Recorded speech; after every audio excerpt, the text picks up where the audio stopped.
Creek Falls, north of Hagerville or northeast of Clarksville, has always been one of my favorite spots in the state. During the rainiest parts of the year, there are several neat waterfalls here for your enjoyment, and it's where we begin this week's show. And then we'll take you to Seven Devil Swamp near Monticello and see what that's all about. And we'll close it all out with the Tanyard Creek Nature Trail in Bella Vista and Tanyard Creek Falls itself.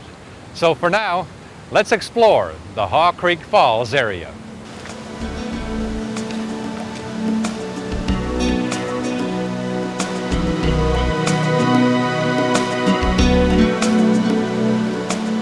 The Haw Creek Falls area is just the perfect getaway spot that's in the middle of nowhere.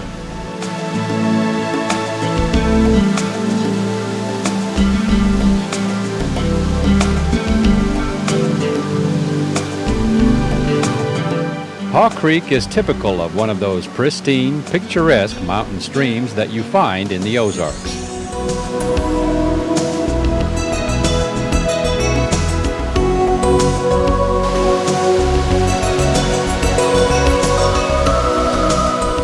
Being right in the middle of the Ozark National Forest, you just couldn't ask for anything better. But the fact is, it does get better.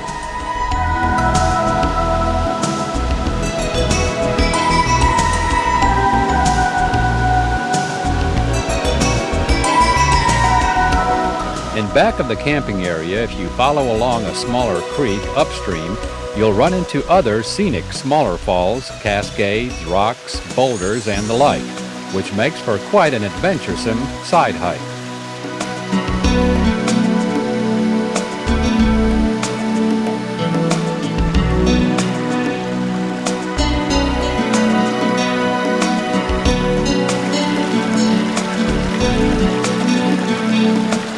It really is amazing in an area like this. Just when you think you've seen it all, around the next bend, it gets more and more scenic.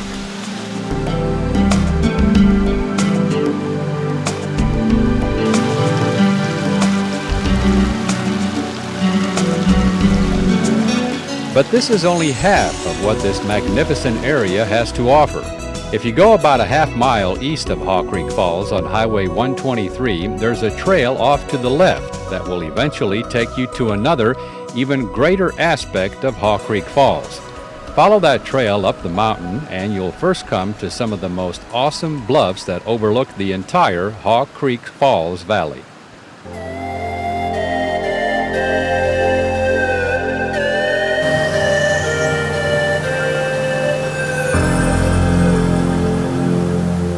These towering bluffs with their multicolored faces from the lichen also serve as a popular rock climbing area with enthusiasts not just from Arkansas but from neighboring states as well. I'm content though with just admiring these statuesque creations.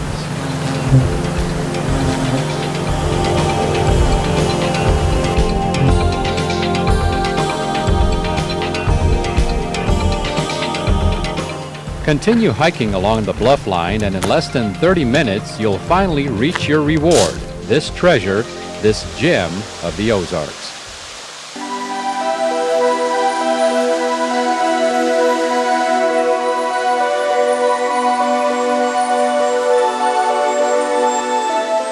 It's a waterfall straight out of a storybook or movies.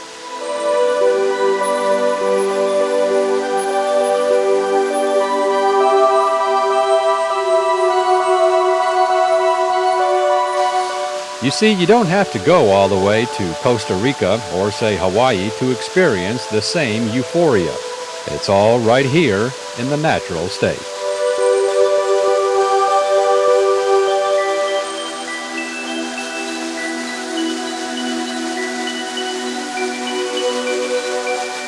The neat thing about this entire setting is if you come here during the week, usually you'll have all of this to yourself. Your own private fantasy island, if you will, which happens to be on a mountaintop in the Ozarks.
It's almost 4,000 acres of sheer natural beauty and wildlife, and yes, maybe even a gator or two. Seven Devils Swamp near Monticello. Swamps are indeed fascinating, and we're going to do a little exploring on this one. I just hope we don't run into one of the seven devils, though.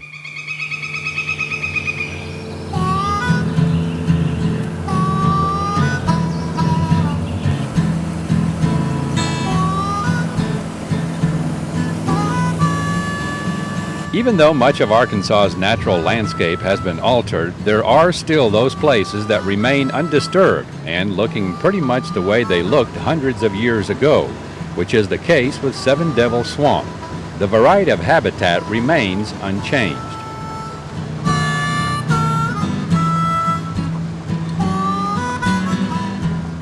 That's one thing about Seven Devils. It has a wide range of habitats within the boundaries of the wildlife management area. As you see, as we've been motoring through, there's a lot of tupelo and cypress sloughs that kind of run through creeks along through here.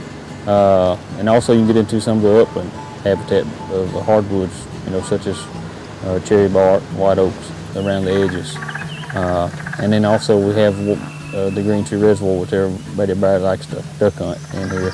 And it's made up primarily of nuttall, willow oak, and some overcup and throughout. And you get some of the areas have a lot of swamp privet and things of that. That's, I guess, with Seven Devils, it's primarily, that's the unique thing about it, it's primarily cypress and tupelo, I guess. The majority of the habitat is a cypress tupelo swamp within Seven Devils. I imagine you got a few favorite spots in here too. Oh yeah, there's a few spots that you don't tell anybody about.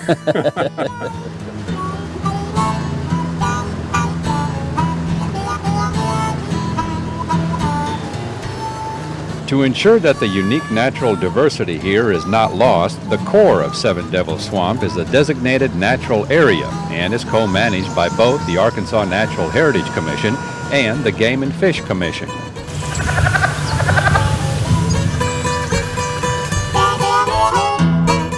The best viewing opportunity in Seven Devils Swamp is usually from late winter to early spring, when the water levels are sufficient enough to allow you to canoe, kayak, or motor your way around. The water levels here can vary drastically. Seven Devils is unique in the water situation.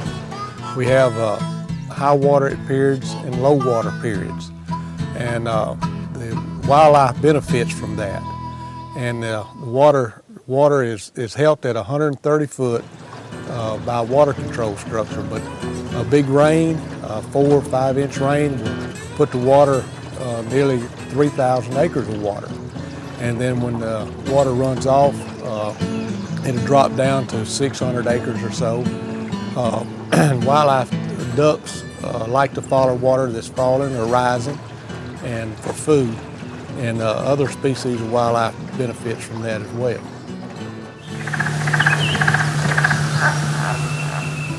Rusty Mitchell has been the area manager at Seven Devils for about a quarter of a century. Swamp stories? He's got them, including some strange sounds. Probably 15 years ago was the first rookery of blue herons that I ever seen. And I found them down here in Seven Devils, and the sound that they were making, I wasn't sure what it was. And I was walking towards the sound and figured out that it was a rookery of blue herons, and they were feeding their young, and they were making a lot of different sounds, and that was unique seeing that. And it's lucky that Seven Devils has been purchased now to have places like that for the waterfowl and wading birds. And then there was the one occasion where you saw something underneath the... In the water, yeah.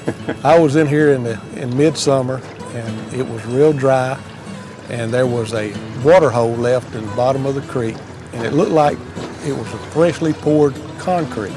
And I kept walking up to it looking, and when I got close to the edge of it, it was what we call bowfins, or they were also called cypress trout or grinnell. But they were all stacked in there together, surviving in the mud. And once they started flopping, it was just a chain reaction across that swamp of water, and I didn't know at first what was coming up out of there. That must have been a sight. It was. We did encounter a quick glimpse of a darting black swamp squirrel, a swarm of swamp bees, and an eagle's nest, but no eagle.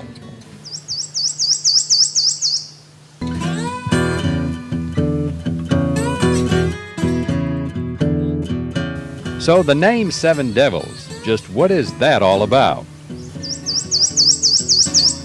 Well, I've heard two stories, and one of them was a lady that lived near here, and she was real old when she told me this story. And she said that there were 7 bridges that crossed this swamp, and they were all a devil to cross. That's one story. The other story, there is 7 creeks that run in here, and some wide areas in the creeks people call lakes. So they named them, and there's 7 of them. So they're all a devil to get to, so that's the reason they call it 7 Devils. Now, as far as gators in here, I mean, so far we've been motoring through here, haven't seen any. I don't guess we will. I guess it's kind of, you say you kind of, you can maybe spot some of them on the logs sometimes, but not. It depends, I guess, on the time of the day too. That depends on the weather conditions, but when the water rises like this, a lot of times if you watch the log, you'll see a gator laying up on the logs when the water's at this stage. Low water, you can see them usually up on the banks, but there is quite a few alligators in Seven Devils, and we may see one before the day's over. What's the numbers of them, a rough guess? It would be just a rough guess, but I would probably say anywhere between 20 and 30 adult gators in here. Now, were they brought in here by the Game and Fish Commission? Back in the 70s, this area was stocked with gators. What was the purpose for that? Well, they were once here before they were shot out and or captured out. But alligators in a swamp situation is very beneficial on eating turtles and snakes, and they just make the ecosystem level. That makes sense. Now we see these the metal clips in the trees. Those are that's the boat route. That's the boat trails. How many? Tell us the extent of those. We have somewhere around 8 miles of boat trails in this area, and they are marked with the reflectable devices that are on the trees. It's actually made out of license plate material, and they are visible during the day, and then they also are visible at night with a light.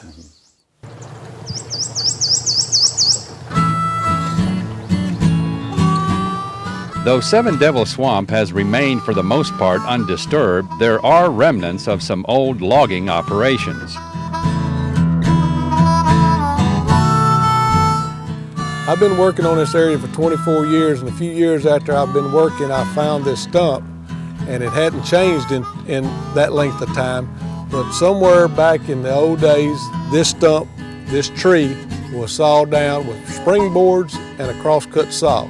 The notches are still here in the stump where they had the springboards set out, stood on the springboards and sawed this tree down, and fell into the water when they sawed the end, and snaked the log out on the water as it floated.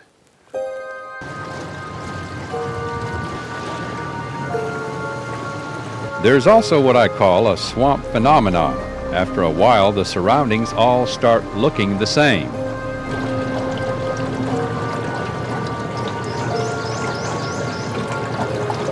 This area, it has a lot of places in it that everything, you enter that area, all the trees are the same size, and it looks like you're kind of looking into a mirror, and you can get turned around real easy. And so that's the reason the Game and Fish Commission chose to put some boat trails in here that was marked either by paint or by the reflectors. I imagine one can get lost pretty easy here. It is easy. Many folks have been lost here, so if you have a GPS unit, by all means take it with you before venturing into Seven Devils Swamp.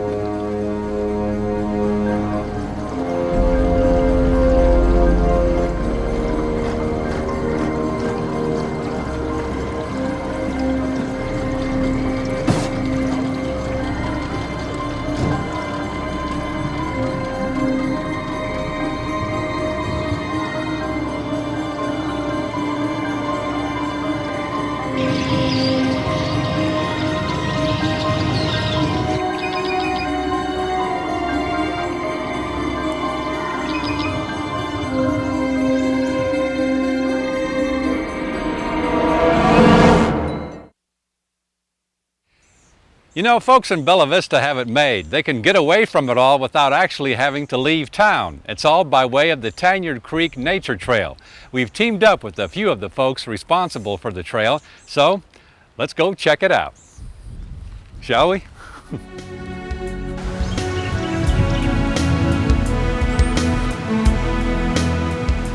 Volunteers are the key to the Tanyard Creek Nature Trail. They built it and maintain it.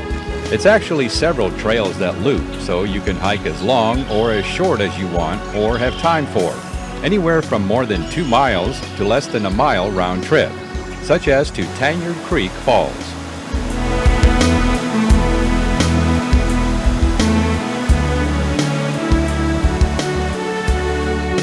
KAFT, the waterfall, is always a favorite, and so are the rapids, the ones right back here.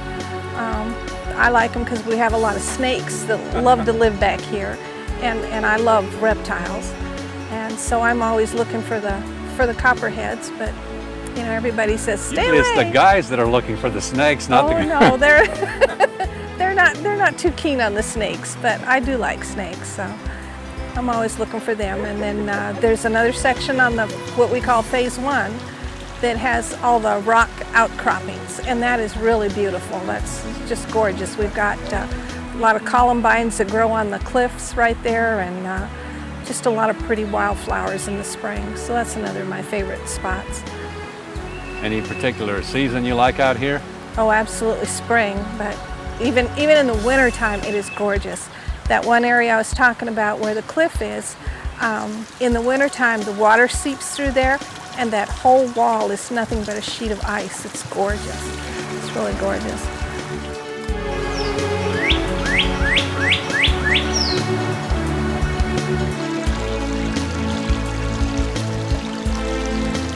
I joined the trail in 1993. The trail was already built in Phase 1 and Phase 2. Started around 1990. It was a project, it was a totally volunteer project started by the VFW and the Welcome Wagon with the permission of Bella Vista's POA. Property Owners Association. Sorry, Property Owners Association. Dave Weimer, former retired landscape architect, he laid out the trail, and 40 volunteers started to build it. As I said, I joined them in '93 and worked on the building of Phase 3, which is the waterfall trail, which was quite an operation at that time, moving telephone poles from the top of the dam to where they needed to be. And this is all by hand? All manual. No power equipment, which was quite an ordeal. But if you walk the trail, you walk that particular part of the trail, you'll see that it was worth it. It was worth the effort. I love the trail. I work on it twice a week, in the spring and in the fall. We have, right now we're down to about 7 to 9 volunteers. We generally get 5 to 7 on any single work session. We do all of this for the thanks of the walkers and a good cup of coffee and a donut at 10 o'clock. So anyone wants to volunteer, be here at 8 o'clock on a Tuesday or Thursday at the pavilion, and we'll put you to work.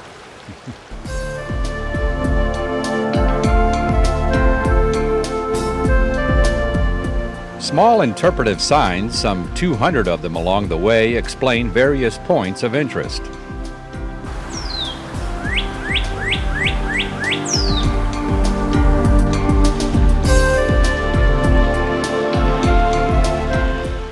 Tanyard Creek, the way I understand it, came from a ranch that used to be at the base of what is now Windsor Dam. There was a tanning yard, and the buffalo hunters and the deer hunters used to bring their hides over to have them tanned. And as time went on, it became, the creek that ran by became Tanyard, or the Tanning Yard Creek, which turned into Tanyard Creek. And of course, that's our main feature here at the Nature Trail, is this particular creek. Tell us what reaction you've been getting from visitors, tourists that come here and hike this trail. Well, it's a very unique trail. We try very hard to keep it a nature trail. That's part of the name, and it's something we try really, really hard to maintain. We want Earth to abide here. This trail belongs to nature, not to us, and we just use it. And that's the philosophy we try to get it to people. We have folks that come here annually from as far away as California just to look at wildflowers. So it's a very unique trail. I think my wife and I have lived all over the United States and pretty much are outdoor people, and I think this is probably one of the most unique trails I've ever had the pleasure of walking plus working on. What are your favorite sections? Well, probably my favorite one is one we haven't visited yet. It's a bluff area, and it's just a very quiet. It's wonderful over there in the summertime because it's so much cooler. The temperature is probably 15 or 20 degrees over by that bluff. There's a lot of underwater springs there, and it's just a very peaceful, quiet area. It's a neat place to go reflect. I guess a lot of people do use this, like for therapy, after maybe an injury or something. And absolutely, one of our volunteers, Richard, is a fellow that I met over here. He was doing rehab on a broken back and a broken leg, and we eventually recruited him to become a working volunteer.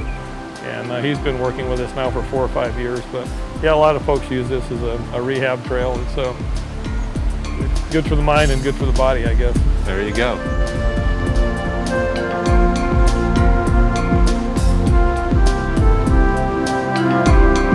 So you enjoyed yourself out here today? I sure have. Anything in particular that caught your eye that you liked or along the way? Well, I liked everything that was out here. Even just some beautiful little flowers blooming now. Yeah, there's a lot of wildflowers. Yeah, there's all sorts of neat stuff along the entire trail. Especially the waterfall. Yeah, especially.